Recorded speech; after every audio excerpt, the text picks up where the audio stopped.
সব সময় আল্লাহর কাছে এই দোয়াটা যেন আমরা করি, আল্লাহ কিয়ামতের দিন তুমি আমার হিসাব নিও না,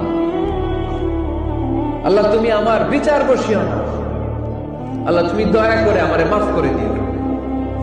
আল্লাহ যার বিচার করবেন ও জাহান্নামে যাবে, আর যার বিচার করবেন না সে জান্নাতে যাবে। আল্লাহ যদি বিচার করে আর পাই টু পাই হিসাব নেয়, নামাজ পড়লি না কেন, রোজা রাখলি না কেন, মিথ্যা বললি কেন, খাদ্যে ভেজাল দিলি কেন, মাছে ফরমালিন দিলি কেন, যৌতুক খাইলি কেন, ঘুষ খাইলি কেন, উল্টাপাল্টা করলি কেন, জিনা করলি কেন, একটার পর একটা প্রশ্ন বানে যদি সেই ভয়ঙ্কর দিনে আল্লাহ আমাদেরকে জর্জরিত করে, আমাদের কোন উত্তর আছে? সেদিন আমাদের বাঁচার কোন উপায় আছে? তাই আমরা সবাই আল্লাহর কাছে দোয়া করবো, আল্লাহ কোনো বিচার টিচার মানি না, কোনো বিচার করতে পারবো না, দয়া করবা। কথা কয় না? কি করবে? এবার আওয়াজ করে বলেন, বিচার চান না দয়া চান?